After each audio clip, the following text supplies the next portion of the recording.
In a matter of minutes, everything we know can be wiped off the map. Imagine a wall of water over 100 feet tall rushing toward entire cities, with no chance of escape.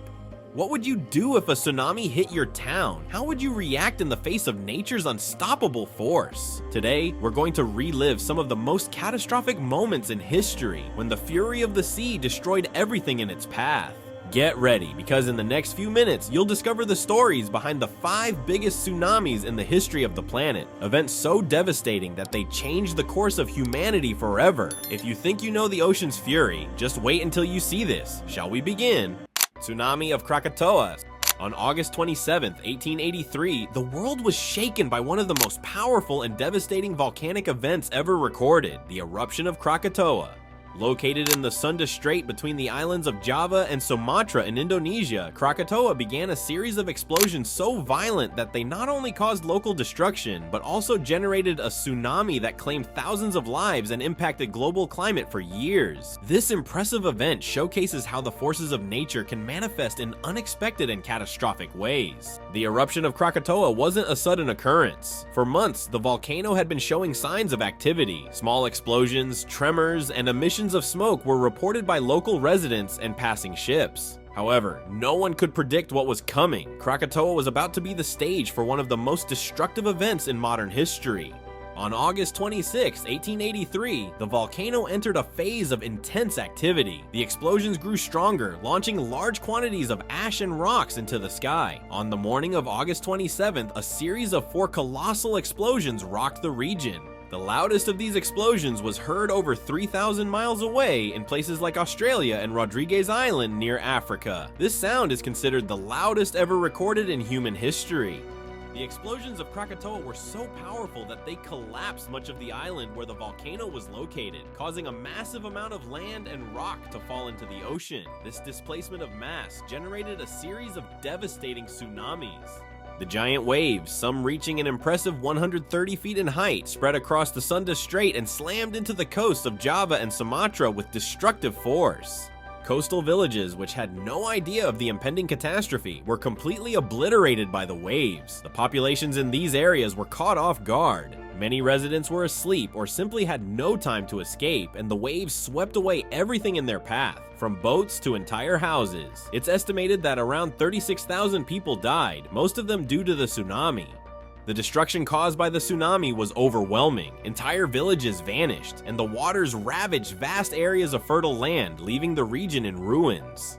It wasn't just the tsunamis that caused fatalities. Volcanic ash also spread throughout Indonesia, darkening the sky for days and blocking sunlight. Inhalation of toxic gases and the collapse of structures due to the explosions further contributed to the high death toll. Beyond the direct impact on nearby islands, the event also had global effects. The massive amount of ash and gases released by Krakatoa spread through the atmosphere, reflecting sunlight and causing a drop in global temperatures. This climatic effect, known as volcanic winter, led to crop failures in various parts of the world and unusual weather conditions. Reports of colorful skies and red sunsets in distant places like London and New York illustrate the global reach of Krakatoa's impact. The 1883 event wasn't just a natural disaster, it also marked the beginning of a new era in understanding volcanic phenomena and tsunamis. Scientists of the time began studying Krakatoa and its effects, and the observations made during this period helped advance our knowledge of volcanoes and how they can generate devastating tsunamis. Additionally, the cultural impact of the event was significant. Reports of the eruption and tsunami were transmitted by telegraph around the world, making the disaster a global sensation.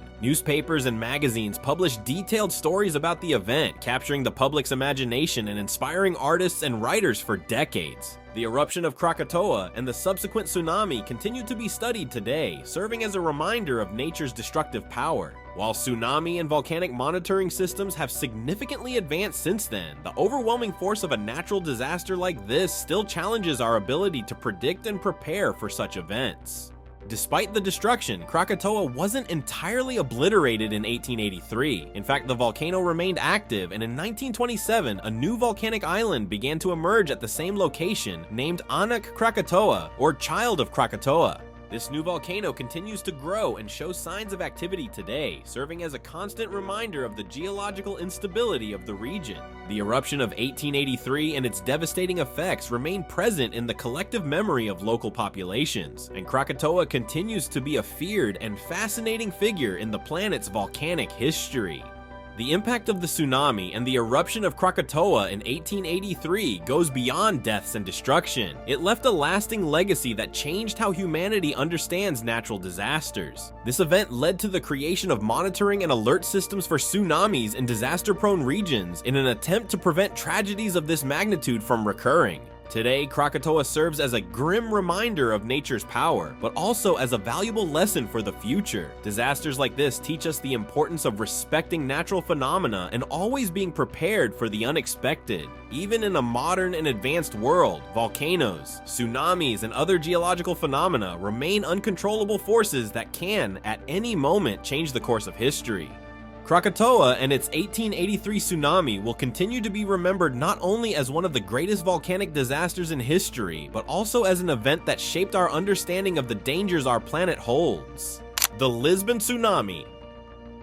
On November 1st, 1755, Lisbon, the capital of Portugal, was the scene of one of the greatest natural tragedies in history. On that day, the city was devastated by a combination of an earthquake, tsunami, and fires, which decimated much of the city and profoundly affected the lives of thousands. This event, known as the Great Lisbon Earthquake, not only changed the history of the city, but also impacted philosophical, religious, and political thought across Europe at the time. It all began on All Saints' Day, an important religious date in Portugal, when churches were packed for Mass. Around 9:40 a.m., an earthquake estimated to be between magnitude 8.5 and 9 struck the city.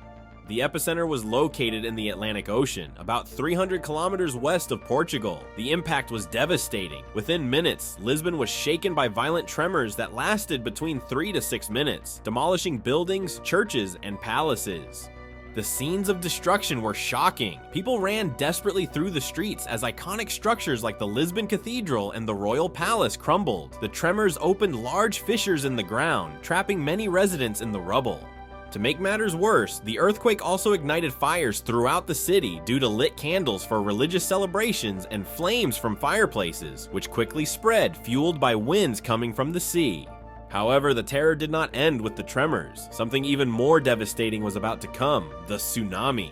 Shortly after the earthquake, many survivors ran to open areas of the city, seeking refuge at the docks and along the banks of the Tagus River. They believed these areas would be safer since most buildings had been destroyed, but unknowingly, they were walking directly into the next disaster. The underwater earthquake had caused a massive displacement of water in the ocean, generating a tsunami. The tide receded drastically, which is a classic sign of an approaching tsunami, but at that time, people didn't know this. When the waters began to return, they did so with overwhelming force. 3 large waves hit Lisbon, each more powerful than the last. The waves reached heights between 20 and 40 feet. The coastal areas were quickly engulfed by the waters, dragging people, boats, and debris out to sea. Many who had fled to the riverbanks drowned or were crushed by debris carried in by the waves. In addition to Lisbon, the tsunami also struck other regions of the Portuguese coast, such as the Algarve, and even more distant locations, including southern Spain, Morocco, and some Atlantic islands. It's estimated that around 50,000 people lost their lives in Lisbon alone, making this one of the deadliest disasters in European history. The combination of the earthquake, tsunami, and fires was devastating for Lisbon. The city, once one of the most important economic and cultural centers in Europe, lay in ruins. About 85% of the buildings were destroyed. Historic structures, libraries, and priceless works of art were lost forever. Beyond the human lives lost, the economic impact was enormous. The destruction of infrastructure and businesses severely harmed Portugal's economy. The fires continued to burn for several days, further complicating rescue and recovery efforts. Many bodies remained under the rubble or were swept away by the tsunami's waters, creating a serious public health crisis due to the decomposition of bodies and the lack of resources to deal with the injured and homeless. The Portuguese monarchy, led by King Dom José I, was deeply shaken. The king survived the disaster because, on the morning of the earthquake, he and his family were outside the city. However, the trauma of the event was so profound that Dom José could never again live in masonry buildings, opting instead to reside in a tent complex known as the Royal Barrack for the following years. The Great Lisbon Earthquake was not just a physical disaster, it also provoked significant reflection on the role of God and evil in the world. In 18th century Europe, many viewed natural disasters as divine punishment. The fact that the earthquake occurred on a holy day and destroyed many churches while the faithful prayed sparked intense theological debate. Was this a punishment from God, or merely a natural event without divine explanation?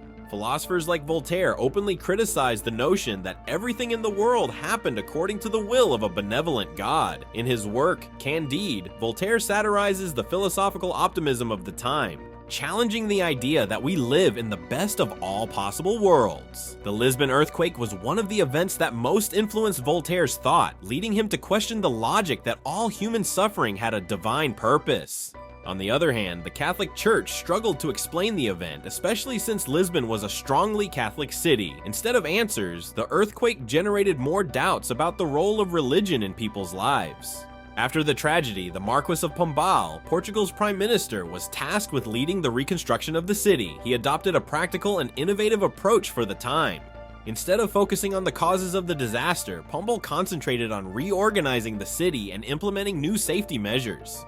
Lisbon was rebuilt in a modern way, with wide streets, more earthquake-resistant buildings, and an efficient drainage system. The Marquis of Pombal also established a disaster prevention system, which included measures to minimize damage from future earthquakes and tsunamis.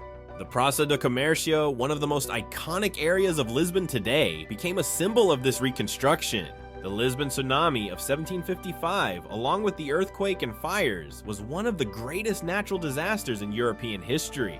The giant waves that struck Lisbon and other coastal regions were responsible for thousands of deaths and the destruction of vast urban areas, but the impact of the event went beyond physical destruction. This disaster changed the course of Lisbon's history, influenced the philosophical thought of the time, and led to significant advancements in natural disaster prevention policies. Today, nearly 270 years later, the earthquake and tsunami of 1755 continue to be remembered as a landmark in Portugal's history and as one of the most significant events in understanding natural disasters and their social, political, and philosophical consequences. The Chile Tsunami. On May 22, 1960, Chile experienced the largest earthquake ever recorded in history, reaching a magnitude of 9.5 on the Richter scale. Known as the Great Valdivia Earthquake, it triggered a devastating tsunami that traveled across the Pacific Ocean, causing destruction not only in Chile but also in distant places like Hawaii, Japan, and the Philippines. This catastrophic event not only claimed thousands of lives, but also changed the way the world monitored and responded to tsunamis, leading to the establishment of more advanced alert systems. It all began in the early afternoon of May 22nd when an epic earthquake struck the southern region of Chile near the city of Valdivia. The magnitude of 9.5, the highest ever recorded, released an immense amount of energy, equivalent to approximately 20,000 atomic bombs similar to the one dropped on Hiroshima. The impact was felt across much of the country, destroying villages, cities, and rural areas. The earthquake triggered landslides, building collapses, and geographical changes, altering river courses and creating new landscapes. The tragedy was immense, but unfortunately the worst was yet to come. The earthquake not only shook the Chilean ground, but also caused a massive displacement of the ocean floor, generating a tsunami of global proportions. Shortly after the earthquake, the waters of the Pacific began to behave anomalously. The ocean floor, displaced by the force of the tremor, created a series of gigantic waves that began to spread rapidly, traveling at speeds exceeding 700 kilometers per hour, about 435 miles per hour. The tsunami not only struck the coasts of Chile, but crossed the entire Pacific Ocean, bringing destruction to places that initially seemed too far away to be affected. In Chile itself, the waves were devastating. Entire coastal regions were swallowed by the waters, with waves reaching heights of up to 82 feet, destroying villages and cities close to the earthquake's epicenter. The port of Corral, one of the most important in the country at the time, was virtually obliterated. The population, still in shock from the tremors, had no time to react before the waters surged, sweeping away homes, boats, and people into the sea. The toll was tragic. Over 1,600 people lost their lives in Chile, while thousands more were injured or displaced. The country was already devastated by the earthquake, and the tsunami further compounded the chaos. However, the tsunami did not stop at the Chilean coasts. Due to the immense energy released, the waves generated by the earthquake crossed the entire Pacific, hitting distant locations and causing destruction in regions that hadn't even felt the tremors. In Hawaii, about 10,000 kilometers away, the waves struck the coast approximately 15 hours after the earthquake. On the island of Hilo, Hawaii, waves reached nearly 36 feet, destroying much of the city and claiming the lives of 61 people. Other areas in the Pacific also felt the effects of the tsunami. In Japan, 22 hours after the earthquake, the waves hit the coast with devastating force, resulting in over 140 deaths. The Philippines and New Zealand also recorded unusually high waves, although with less destruction and loss of life.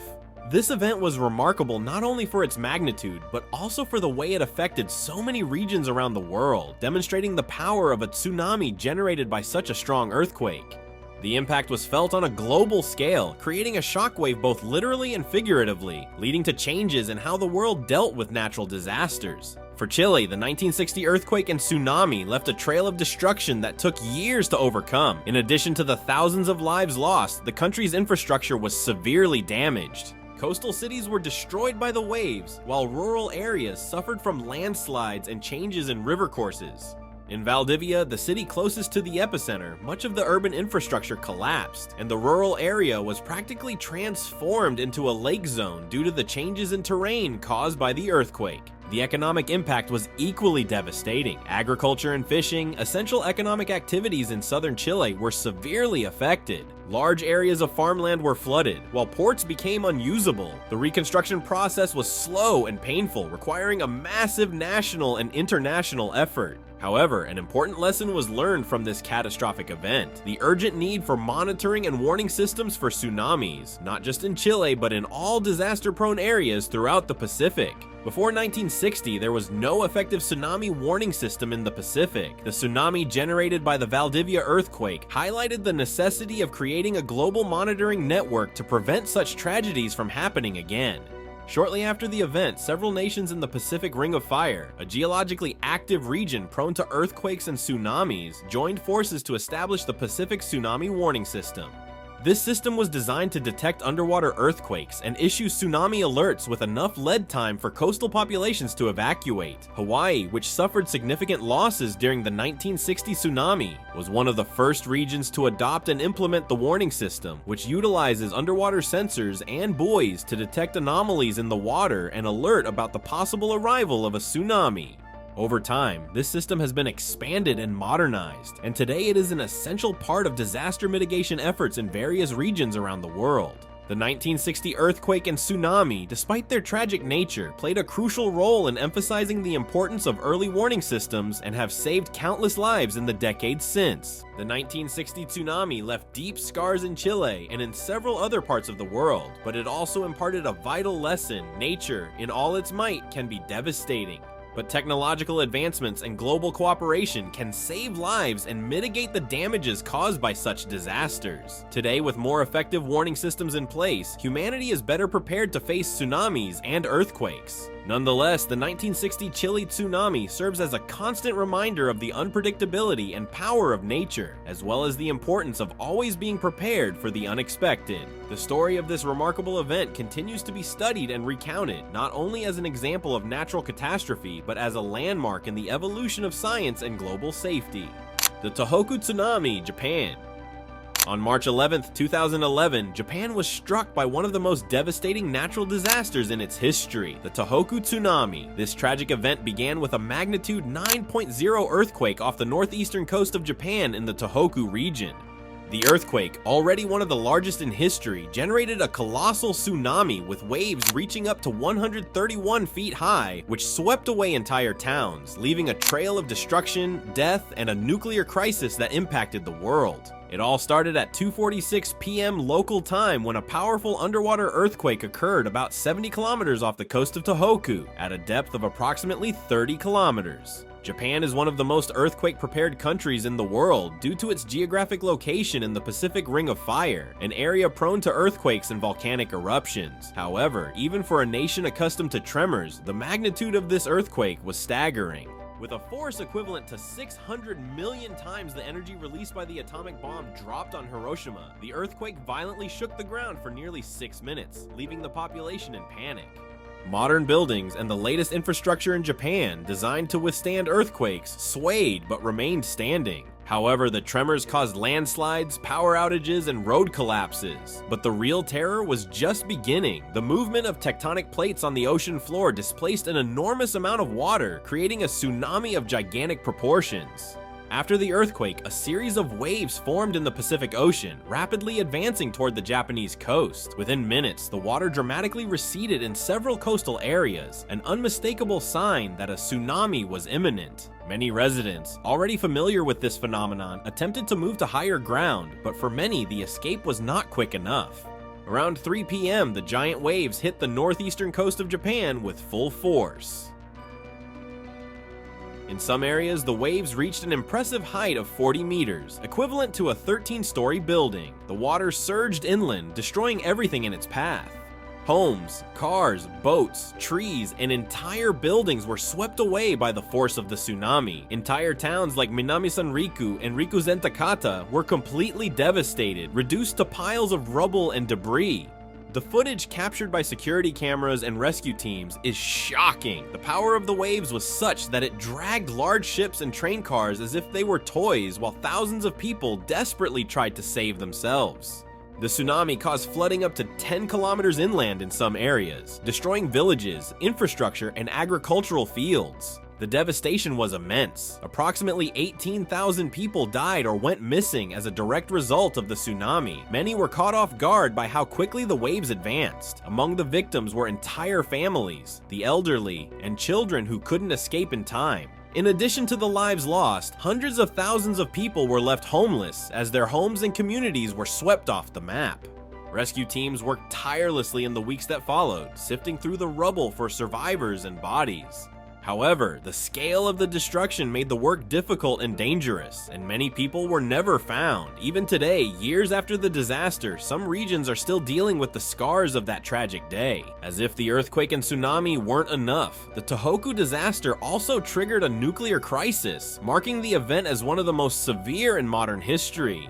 The Fukushima Daiichi nuclear power plant, located on the coast, was severely impacted by the tsunami. The waves flooded the emergency generators that cooled the nuclear reactors, leading to a cooling system failure. Without cooling, the reactors began to overheat, resulting in hydrogen explosions and partial meltdowns in 3 of the 6 reactors at the plant. The accident released large amounts of radioactive material into the environment, forcing the evacuation of over 160,000 people living nearby.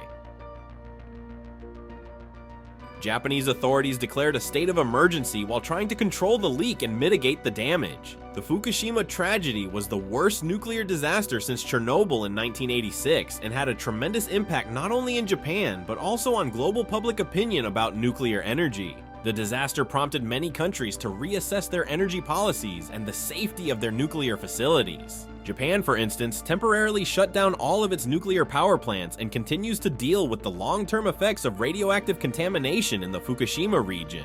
The consequences of the 2011 tsunami were devastating in many respects. In addition to the loss of human life and the destruction of cities, the economic impact was immense.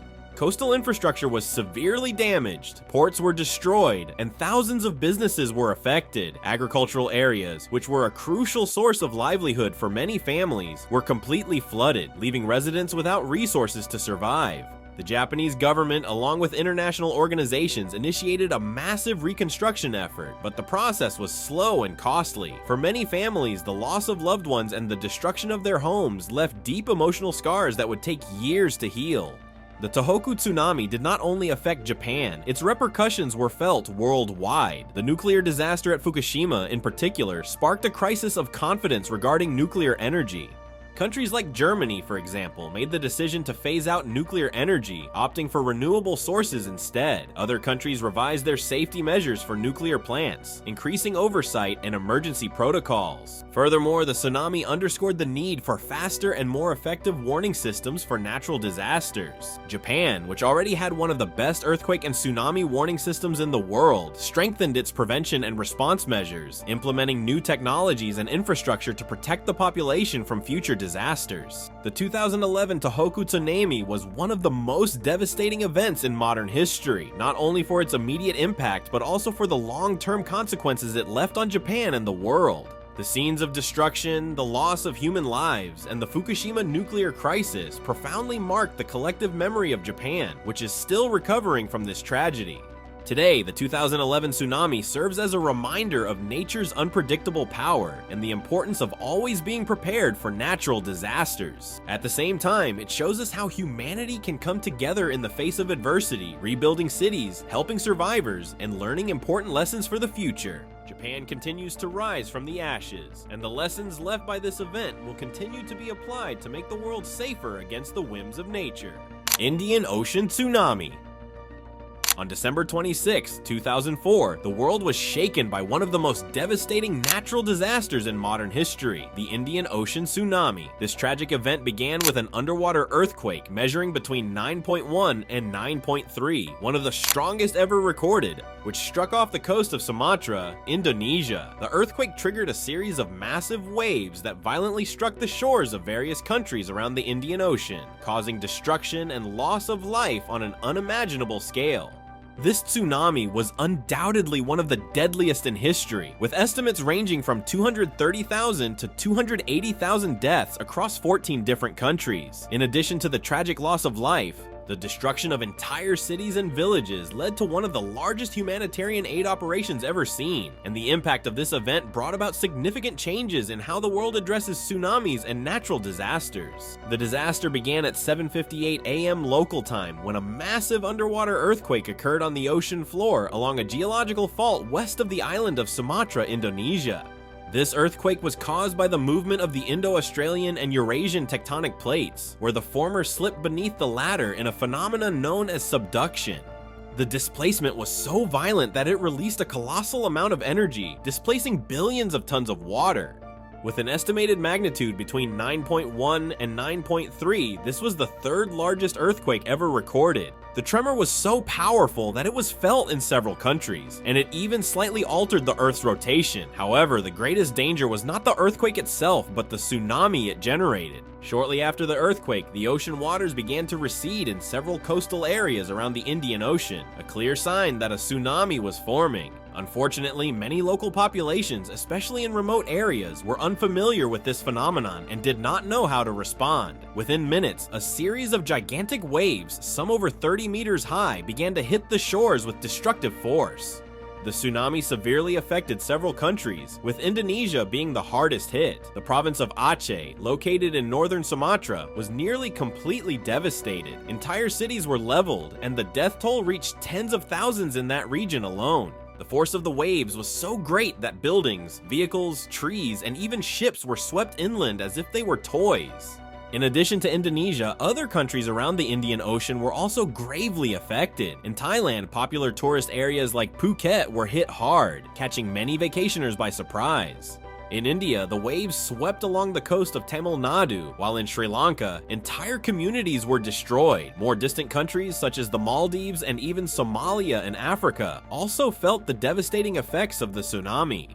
The scale of the destruction was almost unimaginable. In total, it is estimated that around 230,000 to 280,000 people lost their lives due to the tsunami, including local residents and foreign tourists. It was one of the largest natural disasters in history in terms of loss of life. In some areas, nearly all homes were destroyed, leaving millions homeless. Beyond the deaths and injuries, the tsunami also caused irreparable damage to local economies. Infrastructure such as roads, bridges, ports, and airports was destroyed, complicating rescue and aid operations. Fishing and agriculture, which were the main sources of livelihood for many of the affected communities, were devastated. In many cases, entire families lost everything, from their homes to their means of survival. In the face of such tragedy, the world responded with one of the largest humanitarian aid operations ever seen. Governments, non-governmental organizations, and individuals from around the globe mobilized to assist the survivors. Sending food, water, medicine, and other essential supplies was an immediate priority, but logistics for distribution posed a significant challenge due to widespread infrastructure destruction.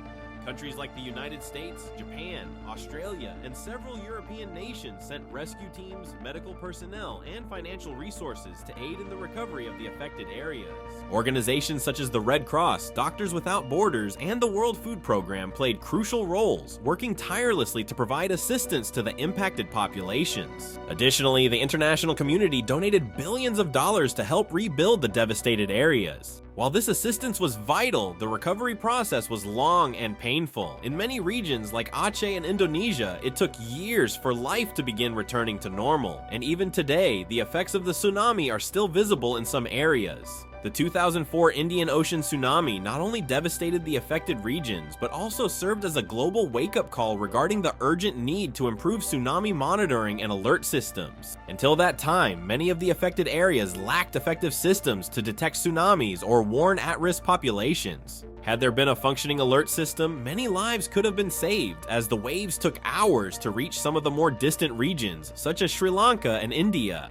Following the disaster, governments and international organizations took steps to ensure that something similar would not happen again without adequate warning. The Indian Ocean Tsunami Warning System was implemented in 2006, involving a network of underwater sensors, buoys, and communication systems that detect seismic activity on the ocean floor and alert authorities within minutes. This system aims to quickly warn coastal populations so they can evacuate and seek safety before the waves arrive. Furthermore, the 2004 event increased global awareness about tsunamis and their dangers. Today, many coastal nations conduct training and education campaigns to prepare their populations for potential tsunamis, ensuring they know how to act when an alert is issued.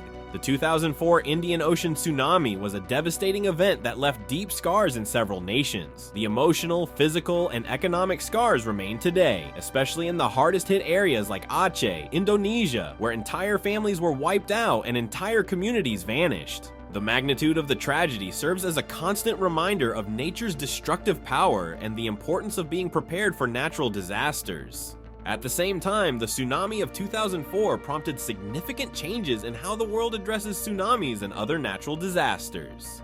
The creation of more effective alert systems, increased public awareness, and global efforts to improve emergency preparedness are positive legacies that emerged from this tragedy. The tsunami of 2004 also demonstrated humanity's capacity to unite in times of crisis. The global humanitarian response was an example of solidarity and compassion, with countries, organizations, and individuals working together to assist survivors and rebuild what was lost. Today, more than a decade after the disaster, the Indian Ocean tsunami remains one of the most tragic events in recent history, but it also serves as a powerful reminder of human resilience in the face of adversity. These tsunamis serve as a reminder of how small we are in the face of nature's power. Thousands of lives lost, entire cities destroyed, and the impact is still felt today.